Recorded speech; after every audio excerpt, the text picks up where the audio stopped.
భానుడి భగభగల మాటన ఉండే అంతుచిక్కని రహస్యాల్ని ఛేదించేందుకు ఐరోపా అంతరిక్ష పరిశోధన సంస్థ సిద్దమైంది.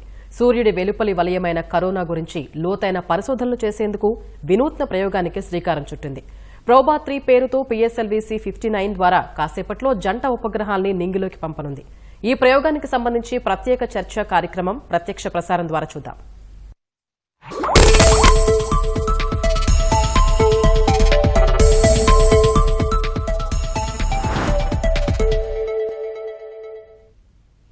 నమస్కారం. ఇస్రో చేపడుతున్న విదేశీ ఉపగ్రహం ప్రోబా-3 ప్రయోగానికి సర్వం సిద్ధమైంది. మరి కాసేపట్లో ఈ రాకెట్ PSLV రాకెట్ ద్వారా ఇస్రో నుంచి షార్ కేంద్రం నుంచి ఈ ఉపగ్రహాన్ని ప్రయోగించబోతున్నారు. యూరోపియన్ స్పేస్ ఏజెన్సీ ESAకి చెందినటువంటి ప్రోబా-3 జంట ఉపగ్రహాలను ఇస్రో ప్రయోగించబోతోంది. దీనికి సంబంధించి మంగళవారం మధ్యాహ్నం 2:38 మొదలైనటువంటి కౌంట్డౌన్ ఇప్పటికీ కొనసాగుతోంది.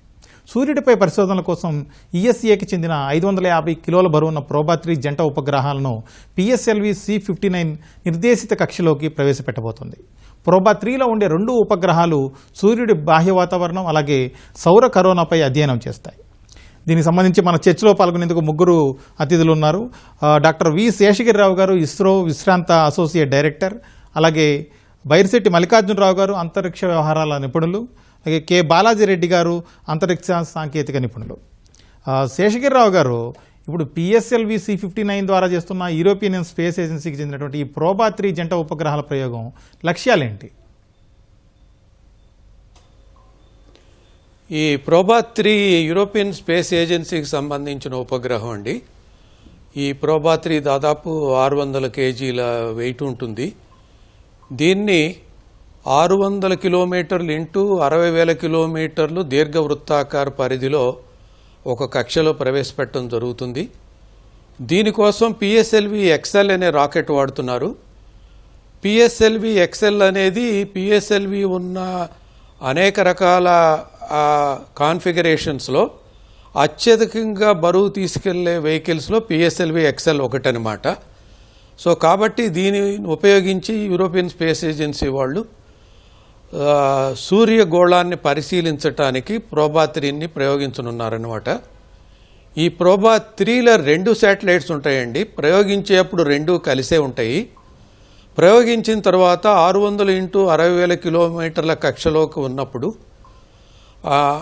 ఒక నిర్దిష్టమైన ప్రదేశానికి సూర్యుడికి ఎదురుగా ఉన్నప్పుడు ఈ ప్రోబా-3లో ఉన్న 2 శాటిలైట్స్ అనుకున్నాం కదా, ఒకదాన్ని అకల్ట్ అంటారు, రెండో దాన్ని అబ్జర్వేటరీ అంటారనమాట. అకల్ట్ అనేది ముందు విడిపడుతుంది, అబ్జర్వేటరీ వెనక ఉంటుందన్నమాట. ఈ అకల్ట్ అనేది అబ్జర్వేటరీకి మధ్య 150 మీటర్ల దూరంలో పెడతారన్నమాట కక్షలో. ఇలా 150 మీటర్ల దూరంలో కక్షలో ఉంచినప్పుడు ఈ అకల్ట్ అనే శాటిలైటు సూర్యుడిని పూర్తిగా గోళాన్ని కప్పివేస్తుంది. అంటే కృత్రిమంగా సూర్యగ్రహణాన్ని మనం క్రియేట్ చేసినట్టు అనమాట. అటువంటి సమయంలో కరోనాను పరిశీలించటం కోసం ఈ అబ్జర్వేటరీ నుంచి ప్రయోగాలు చేస్తుంటారనమాట. దీని ముఖ్య ఉద్దేశం ఈ కరోనాను పరిశీలించాలని. ఈ 600 కిలోమీటర్లు ఇంటూ 60,000 కిలోమీటర్లో పెట్టడం వలన ఈ ఒక కక్ష చేయటానికి, అంటే ఒకసారి భూమి చుట్టూ తిరగటానికి దాదాపు 19.5 గంటలు పడుతుందన్నమాట. ఈ ప్రయోగం 150 మీటర్ల దూరంలో అకల్టు అంటే సూర్యగ్రహాన్ని మూసివించే శాటిలైట్ ఉన్నప్పుడు, ఈ అబ్జర్వేటరీ 150 మీటర్ల వెనక ఉన్నప్పుడు దాదాపు 6 గంటల సేపు ఆ కృత్రిమ సూర్యగ్రహణాన్ని పరిశీలించడానికి వీలవుతుందన్నమాట. ఇది గొప్ప విశేషమైన ప్రయోగం అంటాము. ఎందుకంటే దీన్ని ఎలా పరిశీలించాలి అంటే, భూమి మీద ఉన్నప్పుడు మనం సూర్యగ్రహణాలు వచ్చే వరకు మనం వేచి ఉండాలి. అలా వేచి ఉన్నా కూడా భూమి వాతావరణం వలన మనం తీసుకున్న ఫోటోగ్రాఫ్స్ కానివ్వండి, అబ్జర్వేషన్స్ కానివ్వండి, భూ వాతావరణానికి సంబంధించిన ఎఫెక్ట్ను మనం నలిఫై చేసుకోవాలి. అది 100% నలిఫై చేయడానికి కుదరదనమాట. అలాంటప్పుడు మనం చేసుకున్న అబ్జర్వేషన్స్లో కొన్నిటిని మనం నలిఫై చేసుకోవడానికి వీలు లేకపోతే అటువంటి ఎలా మనం దాంట్లో నుంచి సమాచారాన్ని సేకరించాలనేది కొంచెం కష్టపడాల్సి ఉంటుంది. ఇప్పుడు ఈ 600 × 60,000 కిలోమీటర్లో ఉన్న ఉపగ్రహం అకల్ట్ది ఎప్పుడైతే కృత్రిమ సూర్యగ్రహాన్ని కల్పించిందో వెనకనున్న అబ్జర్వేటరీ బ్రహ్మాండంగా ఆ సూర్యగ్రహ పరిశీలన చేస్తుందన్నమాట. ఇది ముఖ్యంగా ఈ శాస్త్రజ్ఞుల్ని ముఖ్యంగా పజిల్గా ఉంచింది ఏంటంటే, సూర్యుని ఉపగ్రహం మీద టెంపరేచర్ ఎంత ఉందంటే 5,500 డిగ్రీల సెంటీగ్రేడ్ ఉంటుంది. కానీ కరోనాలో 1,000,000 డిగ్రీ సెంటీగ్రేడ్ ఉంటుంది. ఈ రెండిటి మధ్య దాదాపు 70,000 కిలోమీటర్ల దూరం ఉంది. అదేంటి, సూర్యుడి ఉపరితలం మీద 5,500 ఉంది, ఆ తర్వాత 70,000 కిలోమీటర్లు దాటినాక కరోనా అనుకుంటాం మనం. ఆ కరోనా మీద 1,000,000 డిగ్రీ సెంటీగ్రేడ్ ఉంటుంది ఏంటి, ఏం అర్థం కాలేదు. ఇలా అర్థం కాని పరిస్థితుల్లో ఇటువంటి ప్రయోగాల ద్వారా ఇటువంటి మరి మ్యాటర్ని ఉపయోగించి ఈ ఉష్ణోగ్రతని సూర్యగోళం తయారు చేస్తూ ఉంటుందనేది తెలుసుకోవాల్సిన అవసరం ఎంతో ఉంది. అందువలన ఈ ప్రయోగం ప్రపంచరీత్యా శాస్త్రవేత్తలకు అతి ప్రాధాన్యత సంతరించుకుందని చెప్పుకోవచ్చు. మల్లికార్జునరావు గారు, ఇప్పుడు ప్రోబా3 ఉపగ్రహం విదేశాలకు చెందినదే అయినప్పటికీ దాన్ని నింగిలోకి తీసుకెళ్తున్న PSLV C-59XL భారతదేశానికి. ఈ రాకెట్ ప్రత్యేకతలు ఏంటి? PSLV C-59 ఇప్పుడే వారు చెప్పినట్లుగా ఇది అత్యంత ఎక్కువైన బరువైనటువంటి ఉపగ్రహాలని నిర్దేశించిందండి. ఇంతకుముందు కూడా మనకి చంద్రయాను, గగనయాను, మార్స్ ఆర్బిటర్ మిషను ఇటువంటి పెద్ద పెద్ద వాటిని తీసుకెళ్ళడానికి లేదా ఎక్కువ ఉపగ్రహాలను మోసుకెళ్ళడానికి ఈ PSLV C-59 ఉద్దేశించబడింది. ఇది PSLV XL రకానికి చెందిందండి. PSLV XL రకం ఇది. ఇందులో 4 స్టేజెస్ ఉంటాయి మిగతా PSLV లాగానే. అందులో మొదటి స్టేజ్లోను సెకండ్ స్టేజ్లోను మనకి సాలిడ్ ప్రొపెలెంట్ ఉంటుంది, అంటే ఘన ఇంధనం ఉంటుంది. హైడ్రాక్సిల్ టెర్మినేటెడ్ పాలీబ్యూటాడైన్ అని దాన్ని మనం ఘన ఇంధనంగా వాడుతున్నాం. దీన్ని షార్ కేంద్రంలో తయారు చేస్తారు. అలాగే తిరిగి మళ్ళీ సెకండ్ స్టేజ్లోను ఫోర్త్ స్టేజ్లోను మనము లిక్విడ్ ఫ్యూయల్ వాడతాం, అంటే ద్రవ ఇంధనాన్ని వాడతాం. ఆ ద్రవ ఇంధనం కూడా తిరిగి మళ్ళీ సెకండ్ స్టేజ్లో ఉండేది వేరు, ఫోర్త్ స్టేజ్లో ఉండేది వేరండి. సెకండ్ స్టేజ్లో ఉండేదేమో మనము అన్సిమెట్రిక్ డైమెథైల్ హైడ్రోజన్ అంటాం. దాన్ని హైడ్రోజన్ హైడ్రేట్స్ కలిపి నూతనంగా తయారు చేశారు. అది తిరిగి మళ్ళీ లిక్విడ్ ప్రొపల్షన్ సిస్టమ్ సెంటర్ అని అక్కడ తయారవుతుంది ట్రివేండ్రంలో. అలాగే ఇక 4 స్టేజ్ వచ్చేసరికి కొంచెం తేడా ఉంటుందండి. అందులో మోనోమెథైల్ హైడ్రోజన్ని వాడతారు.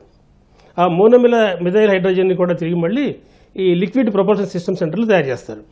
అయితే ఈ సాలిడ్ స్టేట్ని ఏదైతే మనం ఆపరేట్ చేయాలో దాన్ని ఆపరేట్ చేయడానికి ఇగ్నైటర్ సరిపోతుంది. ఎందుకంటే దాంట్లో ఆక్సిడైజర్ మండించేది ఇన్బిల్ట్గా ఉంటుంది కాబట్టి ఫస్ట్ స్టేజ్లో థర్డ్ స్టేజ్లోను. సెకండ్ స్టేజ్లో వచ్చేసరికేమో నైట్రోజన్ టెట్రా ఆక్సైడ్ని వాడతాం.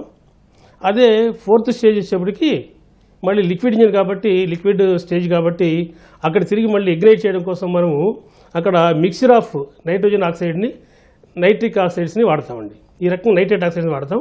ఈ రకంగా ఈ 4 స్టేజ్లు ఉంటాయండి. ఈ 4 స్టేజ్లు కూడా చాలా పర్ఫెక్ట్గా వెళ్లాల్సి ఉంటుంది. PSLV C-59లో మరొక విశేషం ఏంటంటే ఈ ఫస్ట్ స్టేజ్ని మళ్ళీ 2 భాగాలు చేశారు. కాబట్టి మొదటి భాగంలో ఇంధనం అయిపోయే సమయంకి రెండవ భాగం ఇగ్నైట్ అవుతుంది. కాబట్టి దీనివల్ల ఏమవుతుందంటే ఫ్యూయల్ అనేటువంటిది మనకి కన్జంప్షన్ తగ్గుతుంది. ఇది ఒక విషయాన్ని మనం గమనించాల్సి ఉంటుంది. అదేవిధంగా తిరిగి మళ్ళీ చుట్టూలో కూడా 6 స్ట్రాప్ ఆన్ బూస్టర్స్ ఉంటాయి. మనం ప్రయోగాలు ఇప్పుడు మన ప్రేక్షకులు చూడబోతున్నారు. ఆ స్ట్రాప్ ఆన్ బూస్టర్స్లో కూడా ఘన ఇంధనమే ఉంటుంది. కనుక ఒక్కొక్క స్టేజ్ అయిపోయే కొంది అది ఊడిపోయి కింద పడిపోతూ ఉంటుంది. ఇక 4వ స్టేజ్ వెళ్ళేటప్పటికి మనకి ఇట్లా హై ఆల్టిట్యూడ్ పెరుగుతూ వెళుతూ ఫోర్త్ స్టేజ్ సరికి అది మనకి భూమికి ప్యారల్గా వస్తుంది. భూమికి ప్యారల్గా వచ్చినప్పుడు మాత్రమే ఇందాక వారు చెప్పినటువంటి 2 స్పేస్ క్రాఫ్ట్స్ని ఒకేసారి రిలీజ్ చేయడానికి అవకాశం ఉంటుంది. అప్పుడు భూమి చుట్టూ తిరగడం ప్రారంభమవుతూ ఉంటాయి. కాబట్టి ఈ రాకెట్ అనేది చాలా ముఖ్యమైనటువంటి ఒక అంశం అండి. మన PSLV ఇప్పుడు దాకా అద్భుత ప్రయోగాలు చేస్తూ వచ్చింది. అద్భుత ప్రయోగాలు దీంట్లోనూ గొప్పతనం ఏంటంటే ఈసారి మళ్ళీ మనం తిరిగి ఈ నిర్దిష్ట పదంలో పంపించేటప్పుడు 2ని పంపించడం. ఇది మనకి 2 శాటిలైట్స్ కూడా విడిపోయిన తర్వాత కూడా ఒకే దీంట్లో వెళుతూ ఉంటాయి. ఒకే సమాన దూరం వెళుతూ ఇందాక వారు చెప్పారు సూర్యగ్రహణం లాంటిది ఏర్పడుతుంది కృత్రిమంగా అని. ఆ ఏర్పడే సమయంలో యాక్యురేట్గా 2 మధ్య దూరము 150 మీటర్స్ మాత్రమే ఉండాలండి. మిల్లీమీటర్ తేడా ఉన్నా కూడా ఈ ప్రయోగం అంతగా మనకి సానుకూలత ఇవ్వలేదు.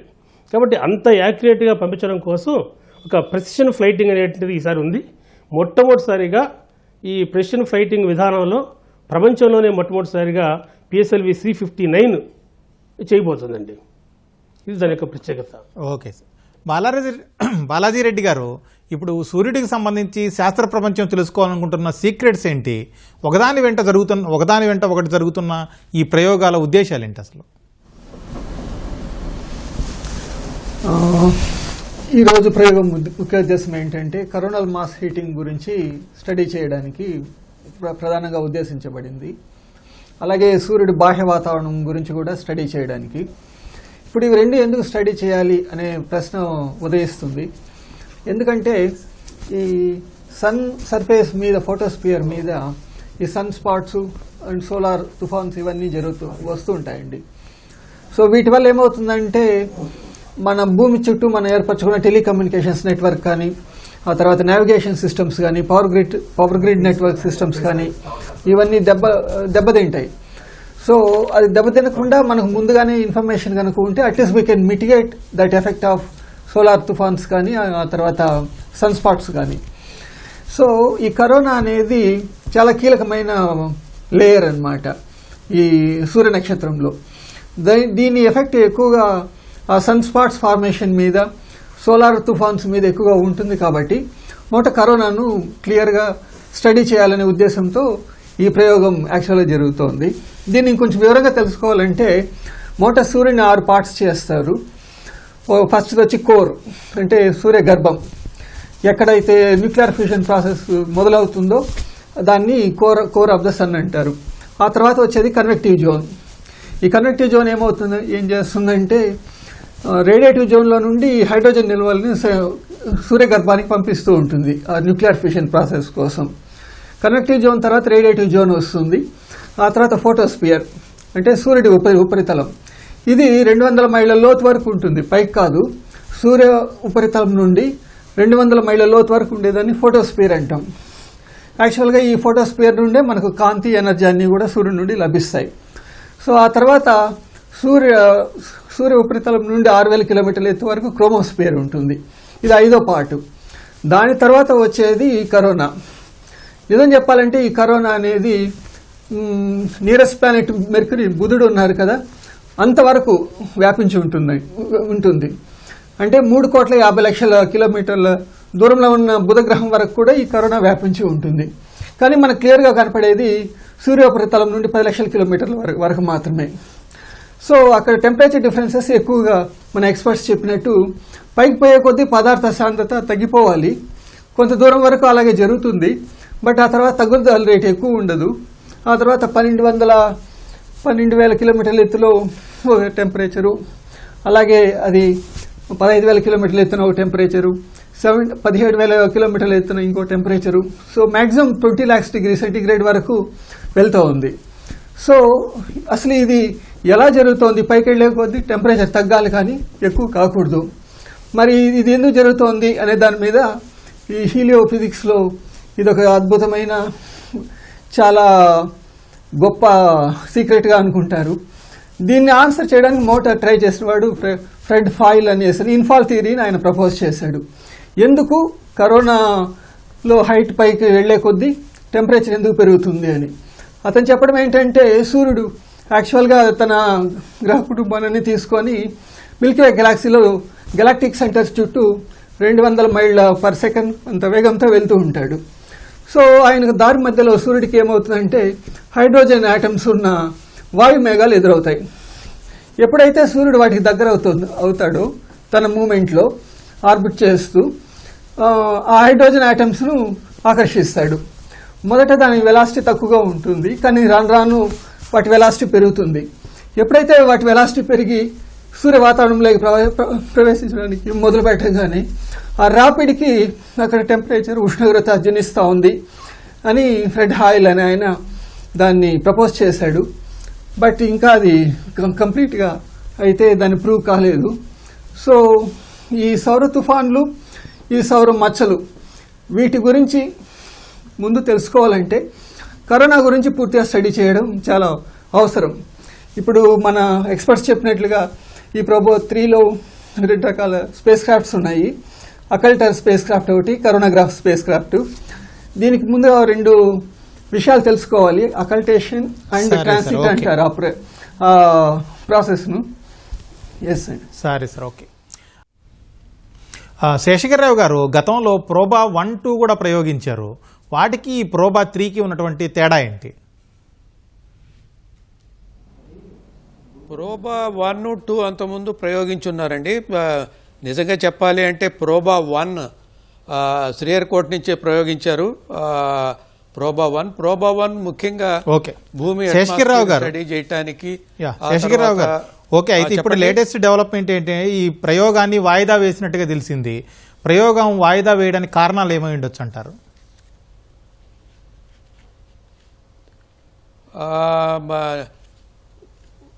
ముఖ్యంగా ప్రయోగం వాయిదా వేయటానికి కారణాలు ఏమిటంటే జనరల్గా మీ కౌంట్ డౌన్ అంటూ ఉంటుంది. అదే కౌంట్ డౌన్ అనేది 25 గంటలు జరుగుతుందండి.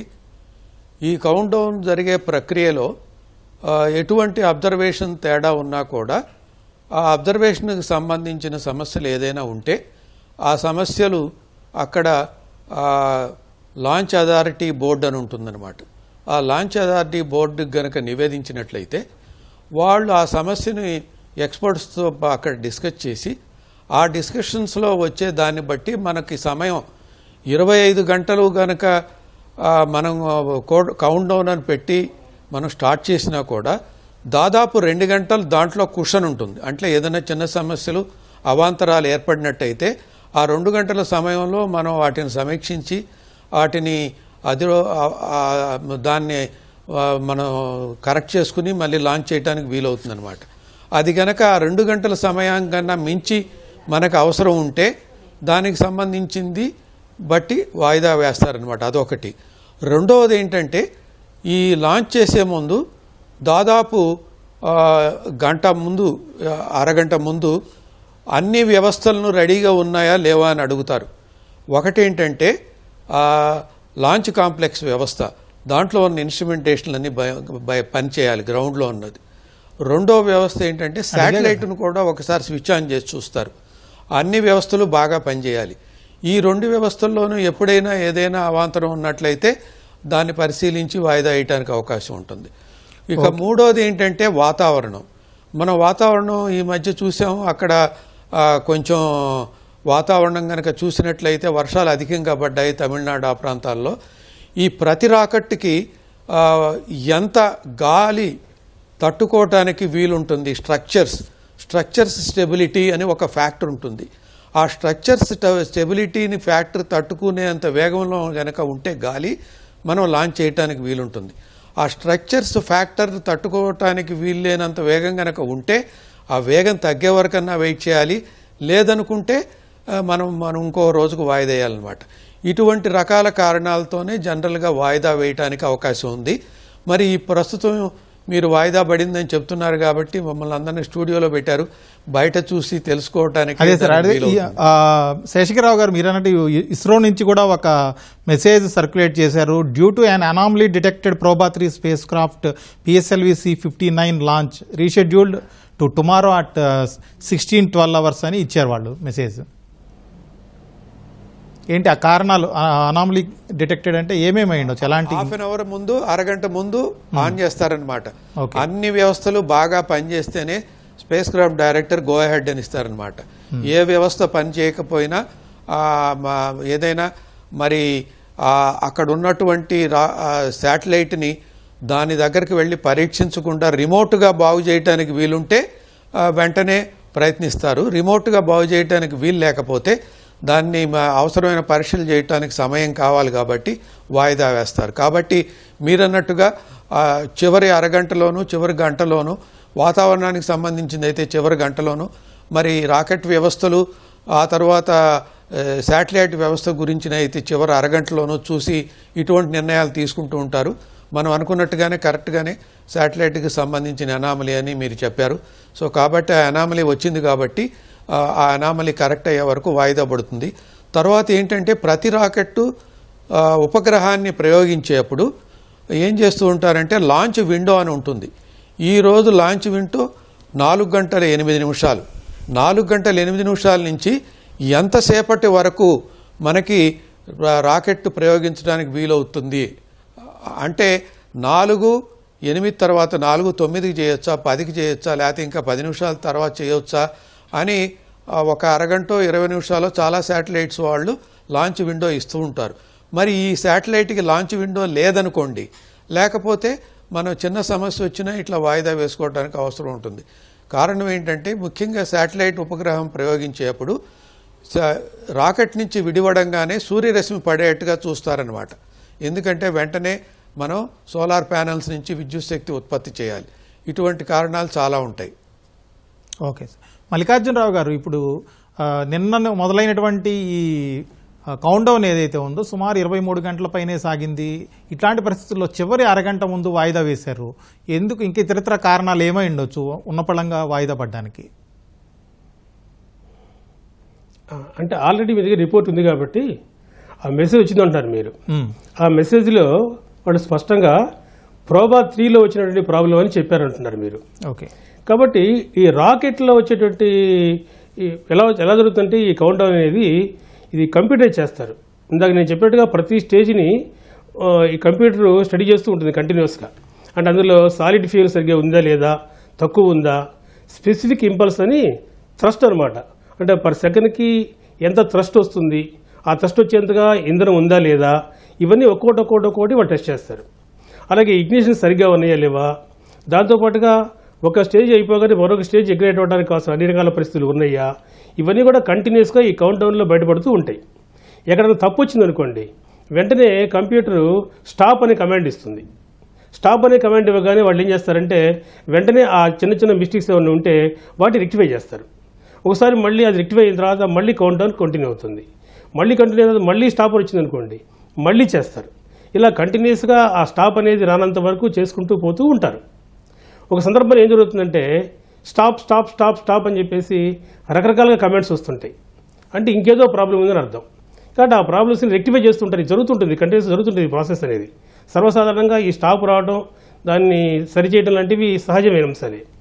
కానీ అలా కాకుండా ఒక స్థాయి దాటిన తర్వాత కనుక కంటిన్యూస్గా వస్తూ ఉంటే అప్పుడు ఏదో ప్రాబ్లం ఉందని భావించి వాటిని ఆపడానికి అవకాశం ఉంటుంది. ఇది రాకెట్కి సంబంధించి. మనకి రాకెట్ ప్రయోగం జరిగినప్పుడు మనం ఒకటి చూస్తుంటాం. రేపు కూడా మళ్ళీ మన ప్రేక్షకులు చూడొచ్చు. ఒక పక్క టైం వెలాసిటీ గ్రాఫ్ ఒకటి, అలాగే టైం ఆల్టిట్యూడ్ గ్రాఫ్ ఒకటి, రెండు మనకు కనిపిస్తూ ఉంటాయి. మనకి రేపు ప్రయోగంలో చూస్తాం, మనం ప్రతి ప్రయోగంలో కనపడదు ఇవి. కాబట్టి యాజ్ పర్ ది టైం దాని వెలాసిటీ ఫిక్స్ అయి ఉంటుంది. యాజ్ పర్ ది టైం దాని ఆల్టిట్యూడ్ అంటే ఈ మన భూమి మీద నుంచి ఎంత ఎత్తు వెళ్ళింది అది, ఈ రెండు కూడా యాక్యురేట్గా ఉండే విధంగా మనకి ఈ వర్క్స్ ఉంటాయి అన్నమాట. ఇవన్నీ సరిపోయే విధంగా ఉన్నాయా లేవా అనేది ఈ కంప్యూటర్ స్టడీ చేస్తూ ఉంటుంది. అక్కడ కనుక ఏదైనా ప్రాబ్లం వస్తే అప్పుడు దాన్ని ఆపే అవకాశం ఉన్నది ఒకటి.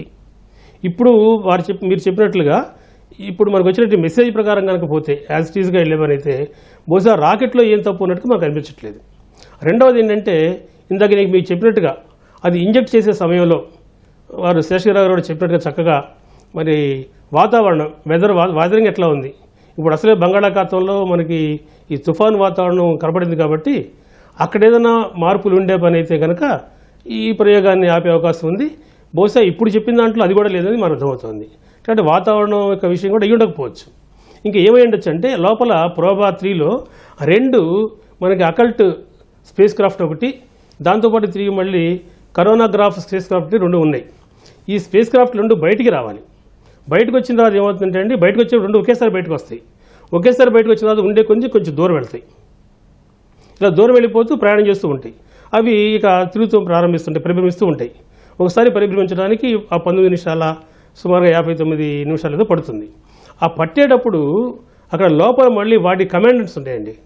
ఈ కమాండెంట్స్ ఉండి ఏం చేస్తాయి అంటే ఇంతకుముందు మనం చెప్పినట్లుగా ఈ మన కృత్రిమ సూర్యగ్రహణం ఏర్పడాలి అని అంటే ఈ అకల్టర్ స్పేస్ క్రాఫ్ట్ ఏదవుతుందో అది సూర్యుడికి అడ్డుగా వస్తుంది.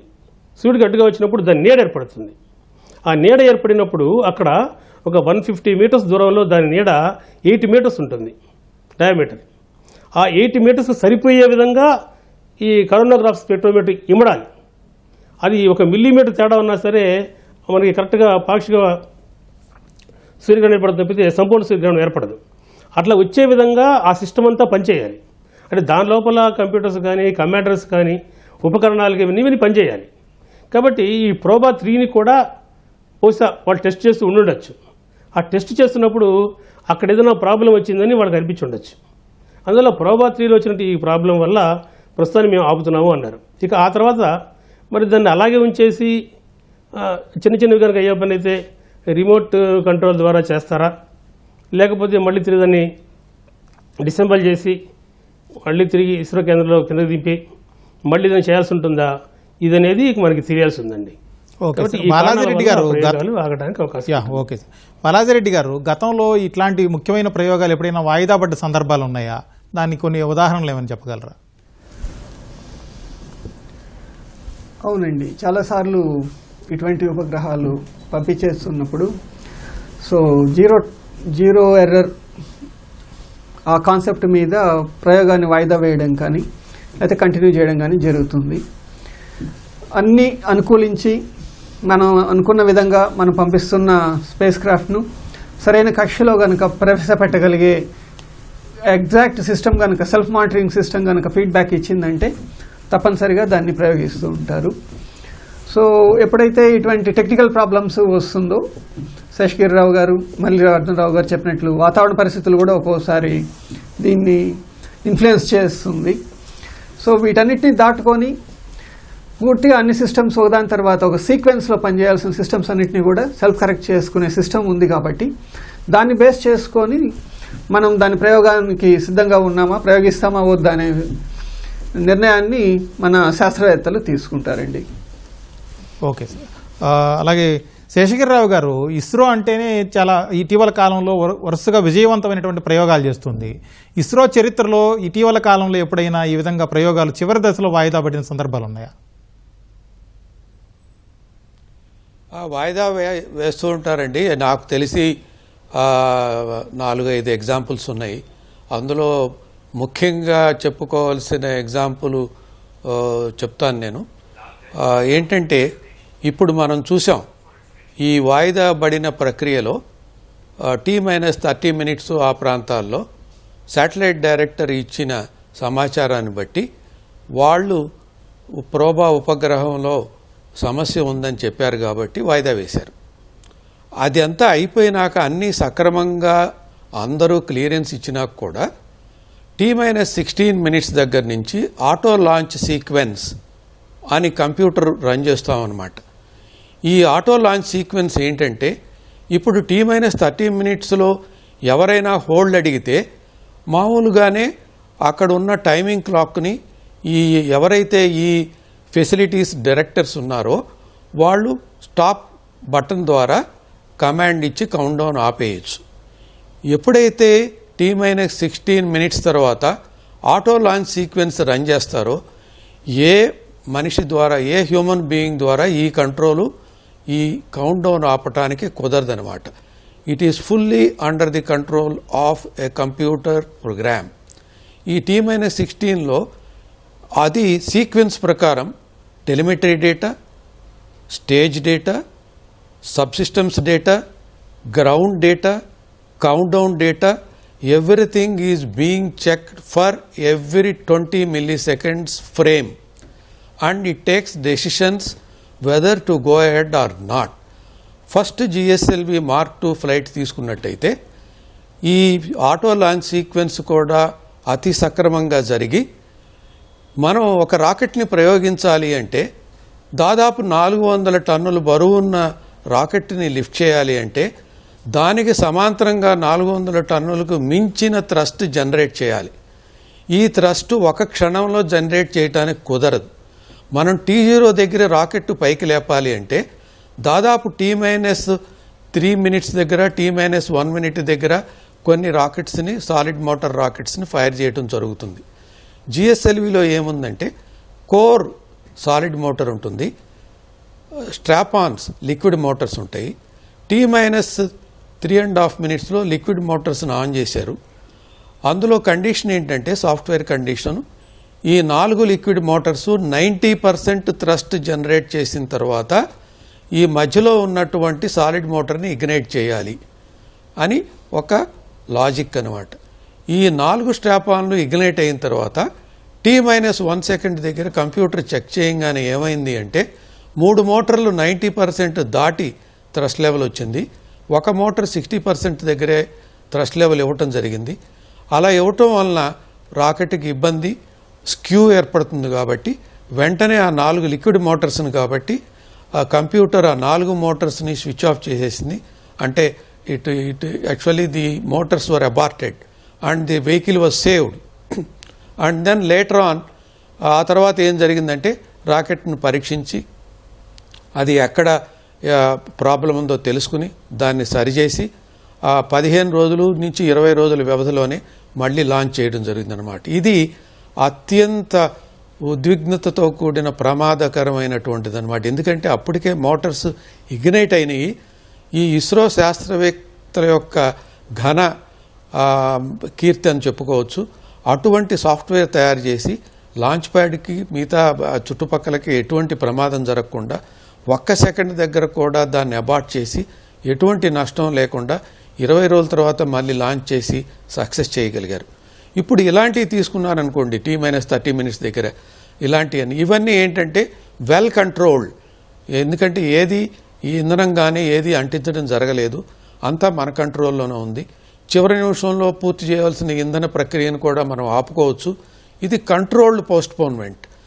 ఎప్పుడైతే T-16 మినిట్స్ దగ్గర కంప్యూటర్ ఆటో లాంచ్ సీక్వెన్స్ తయారు చేస్తుందో అప్పుడు మనం చాలా జాగ్రత్తగా ఉండాలి. అంతకుముందు ఒకసారి ఇలాగే T-16 మినిట్స్ దగ్గర ఇలా కౌంట్ డౌన్ రన్ చేస్తున్నప్పుడు ఒక PSLV లాంచ్కి T-8 మినిట్స్ దగ్గర ఒక హోల్డ్ వచ్చిందనమాట. అది ఏంటంటే ఒక ప్రెషర్, ఒక నంబర్ ఉండాలి. ఉదాహరణకి ఆ నంబర్ నేను చెప్తాను, ఆ నెంబరు కరెక్ట్ కాకపోవచ్చు. ఉదాహరణకి చెప్తున్నాను, 240 బార్ ఒక ప్రెషర్ ఉండాలనుకోండి. అది 239 బార్ వచ్చినా కూడా ఆపేస్తుంది. అప్పుడు అందరూ ఏం చేస్తుంటారంటే 239 బార్ సరిపోతుందా, మన రాకెట్ ప్రయాణం దాదాపు 17 నిమిషాలు ఉంటుంది కదా, ఈ 17 నిమిషాలకి ఈ ప్రెషర్ సరిపోతుందా, మనం లాంచ్ చేయబోయే ప్రెషర్ కన్నా 1 బార్ తక్కువగా ఉంది అని అందరూ ఒకసారి పాత డేటా అంతా చూసుకుని రాకెట్ ప్రయోగం అయిపోయినా కూడా కొంత ప్రెషర్ నిలవ ఉంటుంది అంటే ఎంత నిలవ ఉంటుంది, ఆ నిలవ ఉండే ప్రెషరు ఇక్కడ 1 బార్ తగ్గినా కూడా సరిపోతుంది. కాబట్టి మళ్ళీ ఇంకొకసారి అది 239 ఉన్నా పర్వాలేదు అని ఒక ఓవర్ రైడ్ కమాండ్ ఇచ్చి మళ్ళీ T-16 మినిట్స్ నుంచి మళ్ళీ రన్ చేస్తారనమాట. ఇలా ఆటో లాంచ్ సీక్వెన్స్లో ఎప్పుడు హోల్డ్ వచ్చినా కూడా ఆటో లాంచ్ సీక్వెన్స్ మొదటకు వచ్చి రన్ చేస్తారు. దీనివల్ల ఏంటంటే మన ఉపగ్రహాన్ని ప్రయోగించే టైం మారిపోతుంది. అది గనక వాయిదా పడకపోతే మనం అనుకున్నట్టుగా 16:08కి వెళ్తుంది. ఈ ఆటో లాంచ్ సీక్వెన్స్ దగ్గర వాయిదా పడింది అనుకోండి, ఎప్పుడైతే హోల్డ్ వచ్చిందో ఆలోచించడానికి టైం కావాలి, మళ్ళీ ఆటో లాంచ్ సీక్వెన్స్ రన్ అవ్వడానికి ఇంకో 16 నిమిషాలు కావాలి. అన్ని నిమిషాల పాటు వాయిదా పడుతుందన్నమాట ఈ కక్షలో ప్రవేశపెట్టే టైం. దానికి శాటిలైట్ డైరెక్టర్స్ వీళ్ళంతా ముందే ప్రిపేర్ అయ్యి వస్తారు.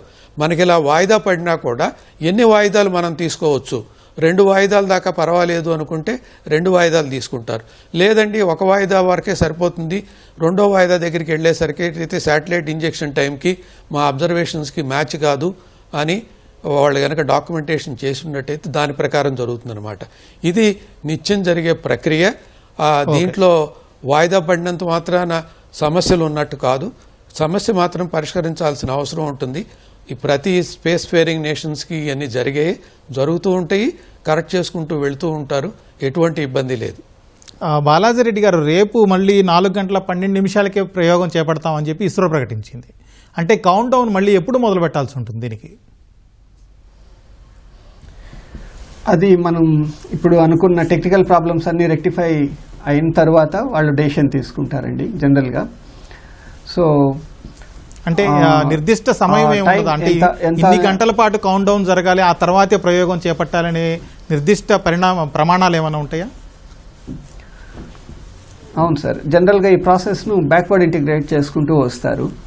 అంటే 0 టైం అప్పుడు మనం లాంచ్ చేయాల్సిన వెహికల్ నుండి ఎంతసేపు దాని బిగినింగ్ నుండి పడుతుందని బ్యాక్వర్డ్ క్యాలిక్యులేషన్స్ చేసి దానికి సరిపోయే టైం అమౌంట్ను మనం ముందుగానే తెలుసుకొని ఆ టైం నుండి కౌంట్ డౌన్ స్టార్ట్ అవుతుందండి, ఆ బ్యాక్ ఇంటిగ్రేషన్ బేస్ చేసుకొని.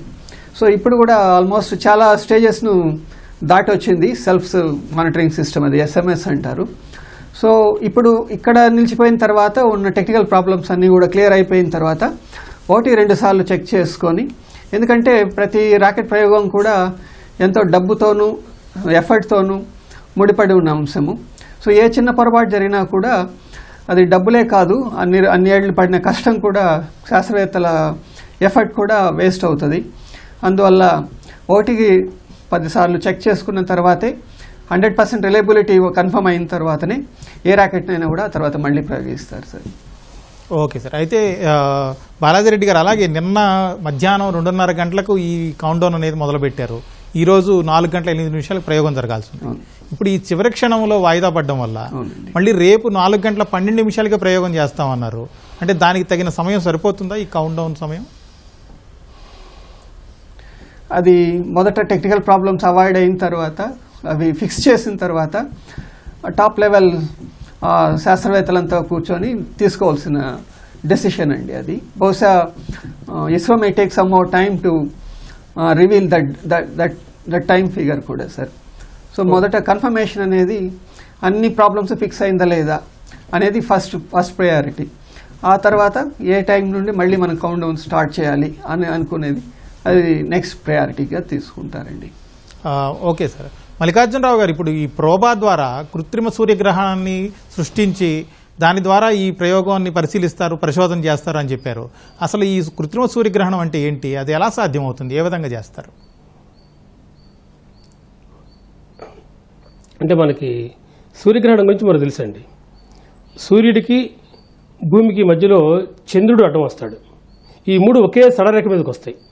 అలా వచ్చినప్పుడు ఈ చంద్రుడు అడ్డం వచ్చాడు కాబట్టి ఆ ప్రాంతము భూమి మీద కనపడదు, కాబట్టి సూర్యుడి ప్రాంతము నీడ ఏర్పడుతుంది అనమాట. మనకు షాడో ఏర్పడుతుంది. కాబట్టి ఆ నీడలో కనుక భూమి ఎంటర్ అయ్యే పని అయితే ఒకే స్ట్రైట్ లైన్ సడరేఖ మీదకి వస్తుంది. తద్వారా సూర్యుడు యొక్క కొంత భాగం కనపడదు. నీడలోకి మనం పూర్తిగా వెళ్ళే పని అయితే, పూర్తిగా వెళ్ళిన ప్రాంతాలు కనుక అయితే కొన్ని ప్రాంతాల్లో పూర్తిగా ఉంటాయి.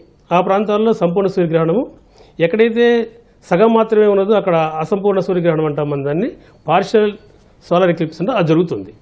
ఇప్పుడు ఈ ప్రయోగంలో మీరు ఊహించండి, సూర్యుడు సూర్యుడిగానే ఉంటాడు, చంద్రుడి స్థానంలో ఈ అకల్టర్ స్పేస్ క్రాఫ్ట్ ఎంటర్ అవుతుంది. ఈ అకల్టర్ స్పేస్ క్రాఫ్ట్ యొక్క ఒక డిస్క్ ఒకటి ఉంటుంది, ఒక 80 మీటర్స్ డిస్క్ ఒకటి ఉంటుంది. కాబట్టి ఈ సూర్యుడికి ఈ డిస్క్ అడ్డం వస్తుంది. ఎప్పుడైతే ఈ డిస్క్ అడ్డం వచ్చిందో ఆ ప్రాంతం మనకు కనపడదు, అంటే నీడ ఏర్పడుతుంది. ఈ డిస్క్ నీడ ఏర్పడుతుంది. ఈ డిస్క్ నీడ తిరిగి మళ్ళీ ఒక 150 మీటర్స్ దగ్గర ఖచ్చితంగా అది మనకి 8 మీటర్స్ డయామీటర్లో ఉంటుంది. అప్పుడు కరెక్ట్గా ఈ మన యొక్క కరోనాగ్రాఫ్ స్పెక్ట్రోమీటర్ కూడా ఆ నీడలోకి వెళ్ళిపోవాలి పూర్తిగా, కరెక్ట్గా అనమాట. ఆ షాడో ఎంతైతే ఉందో అంత షాడో ఆక్రమించే విధంగా ఇది స్పష్టంగా అక్కడికి వెళ్ళిపోవాలి. అలా వెళ్ళిపోతే ఏం జరుగుతుంది అంటే, ఇప్పుడు ఈ కరోనాగ్రాఫ్ స్పేస్ క్రాఫ్ట్కి సూర్యుడు కనపడ్డు, పూర్తిగా లోపల భాగంతో కనపడదు. ఇందాక వారు చెప్పారు కరోనా అన్నారు చూసారా, ఆ కరోనా ఒకటే కనపడుతుంది. కాబట్టి మామూలుగా ఫోటో తీయాలంటే ఆ సూర్యుడిని ఫోటో తీయడం కష్టం. ఎప్పుడైతే ఈ భాగం అంతా కూడా నీడ అయిపోయిందో, ఉపరితలం మాత్రమే కనపడుతుంటుందో దాన్ని ఫోటో తీయడానికి అవకాశం ఉంటుంది. కాబట్టి ఆ కరోనాని అప్పుడు వాళ్ళు ఫోటో తీయగలుగుతారు. ఈ ఫోటో తీయడం వల్ల ఉపయోగం ఏంటి, లేదా దాన్ని స్టడీ చేయడం వల్ల ఉపయోగం ఏంటి అని అంటే, వెదర్ ఆ స్పెక్ట్రోమీటర్ కానీ లేకపోతే రేడియోమీటర్స్ కానీ పనిచేయడం ద్వారా ఆ కరోనాలో ఏం జరుగుతుందో తెలుస్తుంటుంది. ఇందాక వారు పదం వాడారు బాలాజీ రెడ్డి గారు, కరోనాలో మాస్ ఎజెక్షన్స్ అని. అక్కడ ఒక విచిత్రాన్ని చెప్పారు వారు ఇందాక. ఏం చెప్పారు అంటే, ఉపరితలం మీదనేమో 5,500 డిగ్రీ సెంటిగ్రేడే ఉంటుంది, కానీ అదే కనుక కరోనా మీదకి వచ్చేప్పటికి 10 లక్షల డిగ్రీ సెల్సియస్ ఉంటుందని. అంత తేడా ఎందుకుందో తెలియదు, కాబట్టి దాన్ని స్టడీ చేయడానికి ఉపయోగపడుతుంది ఒకటి. తర్వాత ఈ కరోనా తిరిగి మళ్ళీ నిరంతరము కూడా ఈ కరోనా మాస్ ఎజెక్షన్స్ అంటే అర్థము సోలార్ ఫ్లేమ్స్, దాంతోపాటుగా కొంత ప్లాస్మా మెటీరియల్ ఇదంతా నిరంతరం వెజ్జలబడుతూ ఉంటుంది.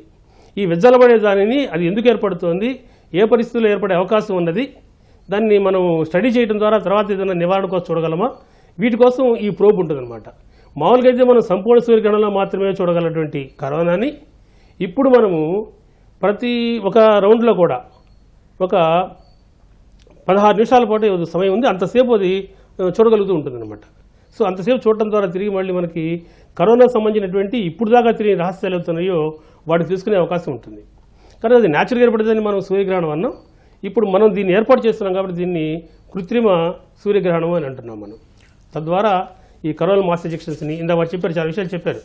అవి ఈ మాస్ ఎజెక్షన్స్ వల్ల మన ఈ పవర్ గ్రిడ్స్ దెబ్బతినిపోవడం, లేకపోతే భూమి మీద ఉన్నటువంటి ఎలక్ట్రోమాగ్నెటిక్ సిస్టమ్ దెబ్బతినిపోవడం, ఇవన్నీ జరుగుతుంటాయి అప్పుడప్పుడు. వాటికి ఏదైనా నివారణ మార్గాలు ఎదుర్కోగలమని చెప్పుకోవడం కోసం ఈ ప్రయోగం అన్నమాట. శేషగిరిరావు గారు, ఇప్పుడు ఎక్స్పోసాట్, గతంలో ఆదిత్య L1, ఇప్పుడేమో ప్రోబాసాట్, వీటన్నింటి సమాచారాన్ని బట్టి సూర్యుడి గురించి మనకు ఏ అంశాలు తెలిసే అవకాశం ఉంది? ఈ ఆదిత్య L1 అనేది ఒక లెగ్రాంజియన్ పాయింట్ దగ్గర పెట్టారండి. ఈ లెగ్రాంజియన్ పాయింట్ అంటే ఏంటంటే సూర్యుడికి భూమికి మధ్య ఈ గ్రావిటీ ఎక్కడైతే న్యూట్రల్గా ఉంటుందో అలాంటి దాన్ని లెగ్రాంజియన్ పాయింట్ అంటారు. అవి 5 ఉంటాయండి. ఈ 5లో మీరు ఏ వస్తువు పెట్టినా కూడా అదొక త్రిశంకు స్వర్గం లాగా అక్కడే ఉంటుంది. అంటే ఇంకా మనం కక్షలో పెడితే భూమి చుట్టూతో ఉపగ్రహం తిరుగుతుంది, కానీ లాగ్రాంజియన్ పాయింట్లో ఉన్న వస్తువు ఏది అక్కడే ఉంటుంది తప్ప, మహా అయితే అక్కడే కొంచెం ఆసిలేట్ అవుతూ ఉంటుంది తప్ప ఎటువంటి కక్షలోనూ పయనించదనమాట. అటువంటి ప్రదేశంలో పెట్టారు ఆదిత్య L1. పెట్టడం వలన ఏంటంటే నిరంతరము ఎటువంటి ఇంధనం ఖర్చు లేకుండా సూర్యుడి యొక్క అక్కడున్న ఫోటో తీయటానికి కుదురుతుందన్నమాట. ఇది మనకు అక్కడ సూర్యగ్రహణం లేదు కాబట్టి ఈ సన్ స్పాట్స్ దాని పర్యవసానంగా జరిగాయి గమనించడానికి వీలవుతుంది. ఉదాహరణకి సూర్యుడు ప్రస్తుతం ఈ 11 ఇయర్స్ సోలార్ సైకిల్లో ఉన్నాడు.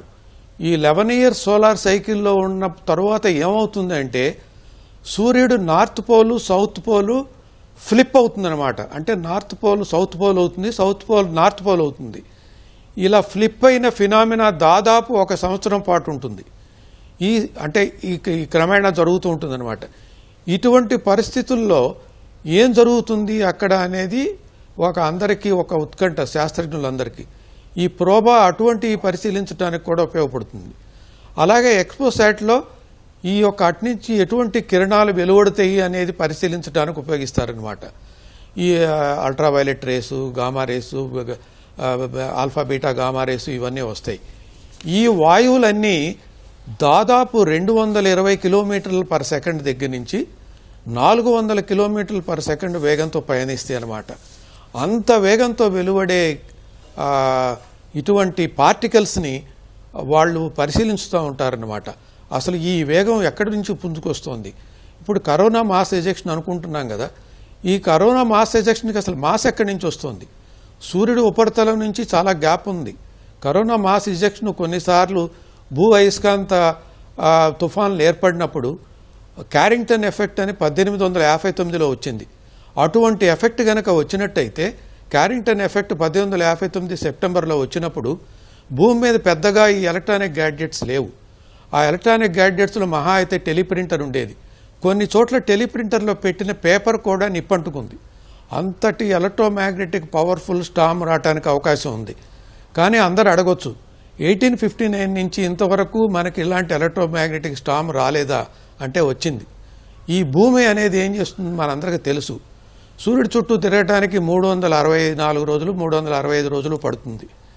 ఇటువంటి అయస్కాంత తుఫాన్లు ఏర్పడినప్పుడు ప్రతిసారి ఈ భూమి పయనిస్తున్న డైరెక్షన్లో రాకపోవచ్చు. ఆ విధంగా రాలేదన్నమాట. దాన్ని 1869లో ఏర్పడినటువంటి దానికి మించిన అయస్కాంత తుఫాను వచ్చినా కూడా అదృష్టవశాత్తు మనం ఆ పరిధిలో లేము.